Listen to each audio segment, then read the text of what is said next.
नमस्कार, मैं हूं कुलभास्कर ओझा और यूपी की सियासत में मायावती का कमबैक बहुत बड़ा मुद्दा बनता जा रहा है। मायावती जैसे एक्शन में आ रही हैं, जैसे वो बैठकों पर बैठक, एक्शन पर एक्शन, ट्वीट पर ट्वीट करती जा रही हैं, जैसे वो बदलाव कर रही हैं, जैसे वो परिवर्तन कर रही हैं अपनी पार्टी में, एक बड़ा मुद्दा उठ रहा है कि क्या मायावती फिर से उत्तर प्रदेश ही नहीं, फिर से 9 राज्यों तक अपनी पकड़ को मजबूत करने की तैयारी में है।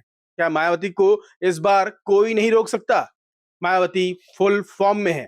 तो बात करते हैं पहले उस बैठक से जहां मायावती आती हैं, आकाश आनंद की एंट्री होती है। आकाश आनंद मायावती के पैर छूते हैं, बैठक में हिस्सा लेते हैं। यूपी उत्तराखंड के कार्यकर्ता वहां बैठे होते हैं और उनके सामने मायावती उनको दिशा निर्देश देती हैं कि अब हमें करना क्या है। हमें यूपी उत्तराखंड से आगे बढ़कर जो कांशीराम के समय में हम 9 राज्यों 8 राज्यों तक फैल चुके थे, वहां अपनी पकड़ को फिर से मजबूत कैसे करना है। हरियाणा हो, पंजाब हो, दिल्ली हो, बिहार हो, यूपी हो, मतलब मायावती कहां-कहां तक फैली थी, कांशीराम का विजन कहां-कहां तक दलितों के साथ था, उसका अंदाजा लगाना आज के समय में इसलिए मुश्किल है क्योंकि आज मायावती के पास केवल यूपी में 1 विधायक, मात्र 1 विधायक।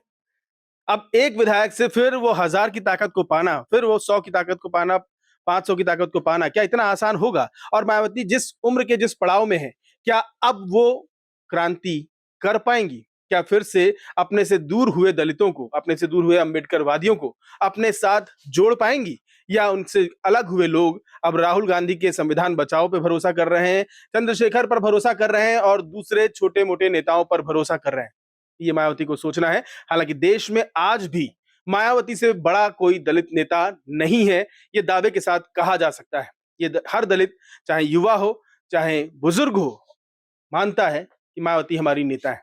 तो अब मायावती क्या करने जा रही हैं? शालिनी रिसर्च कर रही थी इस टॉपिक पर। शालिनी, मायावती जिस तरह एक्शन में है, बैठकों पर बैठक कर रही हैं, जब मतलब हर मुद्दे पर ट्वीट कर रही हैं, हर पार्टी को घेर रही हैं, उनकी रणनीतियों से क्या लग रहा है? उनका जो एक्शन है, वो अब बीएसपी को फिर से दोबारा जिंदा कर देगा? बिल्कुल डेफ़िनेटली कर सकता है क्योंकि जिस तरीके से वो मेहनत कर रही हैं पार्टी को लेकर आप खुद देखिए कि पिछले 10 दिन में 3 बड़ी बैठकें अपने आप में 9 तारीख से जो शुरू हुआ है उनका एक लहर बीएसपी का वो सच में देखने वाला है और कहीं न कहीं विपक्षी पार्टियों के लिए एक बड़ा चैलेंज भी है क्योंकि अब आप ये समझिए 9 तारीख को रैली हुई, फिर 16 तारीख को यूपी उत्तराखंड के नेताओं के साथ 500 नेता वैसे कहा जा रहा है इकट्ठा हुए तो उनके साथ बैठक की। पार्टी को मजबूत करने पर, पार्टी संगठन के लिए काम करने के लिए हर किसी को समझाया गया। इसके बाद अब फिर से तीसरी बड़ी बैठक जिसमें यूपी उत्तराखंड को तो अलग रखा गया, लेकिन देश भर के सभी कोऑर्डिनेटर्स को बुलाया गया जिसमें 430 लोग हैं, इसमें महिलाएँ भी थी 3।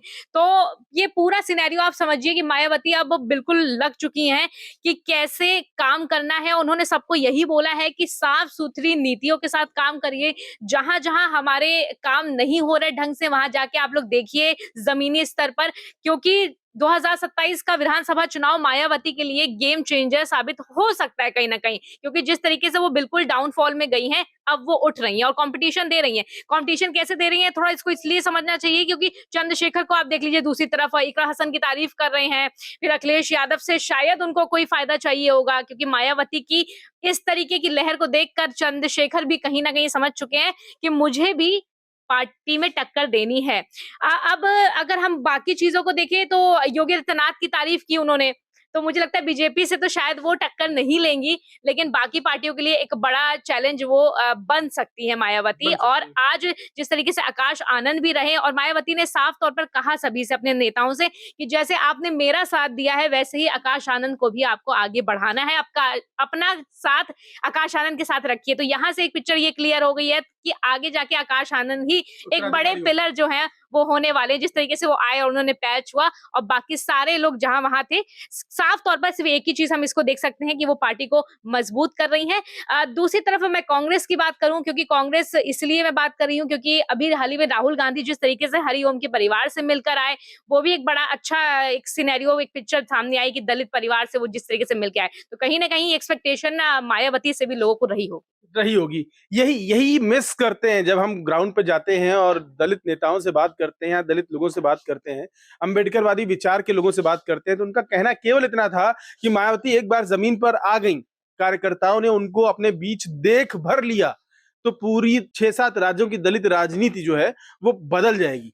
अब आप सोचिए कि इतना बड़ा कद रखने वाली मायावती जानती है उनकी ताकत क्या है, लेकिन कभी ईडी, कभी सीबीआई, इन सब चक्करों में फंस कर, उलझ कर वो बहुत सारी चीजें खोती गई और हालात ये बने कि अब एक विधायक बचा है उनके पास। लेकिन ये कमबैक अगर वो कर लेती हैं, अगर मायावती ये कमबैक कर लेती हैं, तो फिर से एक बार सुगबुगाहट शुरू हो जाएगी। अगर वो गठबंधन के दौर वाली सियासत शुरू होती है कि प्रधानमंत्री पद तक की उम्मीदवार है वो।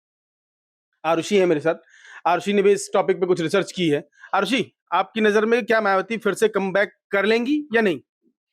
जी, वो अपने बिल्कुल कमबैक वाले जो कहते हैं ना कि उस ज़ोन में वो आ चुकी हैं। जैसे कि अभी मैं देख रही थी कि उनके जो पहले कुछ नेता जो उनकी पार्टी से निकाले गए थे, वो फिर से मतलब सूत्रों के मुताबिक ये है कि वो फिर से आ सकते हैं। जैसे कि देखा जाए कि वो अपनी तैयारियों में जो राजनीतिक दल जो है अपनी-अपनी तैयारियों को एकदम तेज़ करने में लग गए हैं। बसपा सुप्रीमो जो मायावती हैं, वो मिशन 2027 के लिए अपनी जान से लग गई हैं और जो अभी लखनऊ में जो रैली थी उनकी वो एक उसे बोल रहे हैं कि नीला समंदर के तौर पे जिसे देखा गया था, तो उस हिसाब से देखा जाए तो वो प्रॉपर जो कहते हैं ना कि बंदा अपने कमबैक पे आ जाता है, तो मुझे वो उसी पॉइंट पे अभी लग रही है। नीला समंदर दिख रहा था 9 तारीख को, परिनिर्वाण दिवस था बाबा साहब का।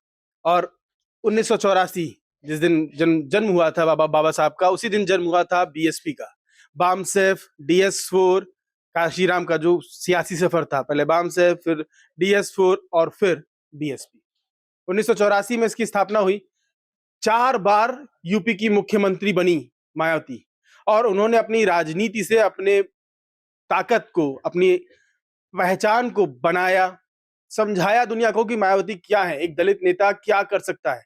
राजनीति के ये मायने, ये तौर तरीके उस समय नए थे जब मायावती आई। तो मायावती ने दिखाया, और वो सख्त प्रशासनिक जो नेता होते हैं उनमें से एक हैं। उनके कार्यकाल को ये माना जाता है कि उसमें अधिकारियों में डर होता था। लोग डरते थे कि भैया क्या होगा, क्या कर देंगी, कब सस्पेंड कर देंगी, क्या काम नहीं हुआ तो क्या होगा। तो वो उस डर ने एक माहौल बनाया कि नहीं, ये लोगों के लिए काम करने वाली नेता है। तो उससे जो दलित नेता थे, वो दलित नेता, दलित समाज जो था, वो बहुत तेजी से मायावती के साथ जुड़ता गया। हालांकि उसमें उन्होंने ब्राह्मण वाला एंगल भी जोड़ा, मुस्लिम एंगल भी जोड़ा, और उससे बीएसपी को एक मजबूत स्थिति में लेकर आई। लेकिन 2014 के बाद से चीजें ऐसी बदली कि वो उनके ग्रिप में कुछ रहा नहीं, सब छूटता गया धीरे धीरे।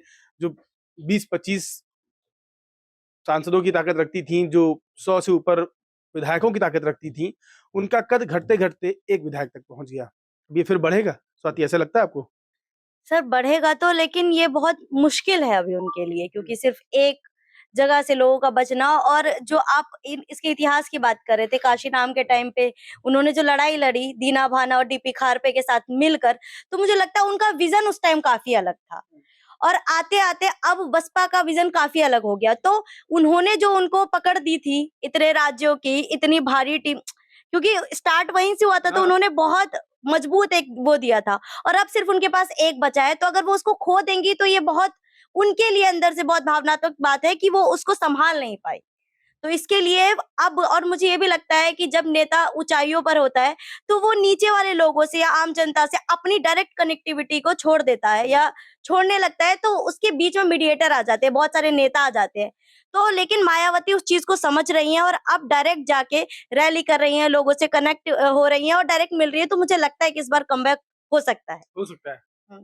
तो स्वाति को भी लग रहा है कमबैक हो सकता है। और वैसे भी कांशीराम की विरासत खाली वही है।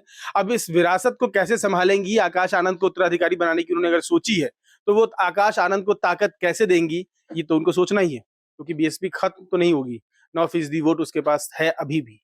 तो 9% वोट गेम चेंज करने की ताकत रखता है यूपी में। बाकी पूरे राज्य को मिला देंगे तो वहां पे एक दो सीट का इनका हिसाब किताब है। तो उन सीटों से उस ताकत का कोई तो उत्तराधिकारी होगा। अगर वो आकाश आनंद बनने जा रहे हैं, क्योंकि पैर छू के उन्होंने संकेत दे दिया, और जैसा शालिनी ने कहा कि मायावती ने खुद कहा, जैसा मेरा साथ दिया आप लोगों ने, आकाश आनंद का भी दीजिए।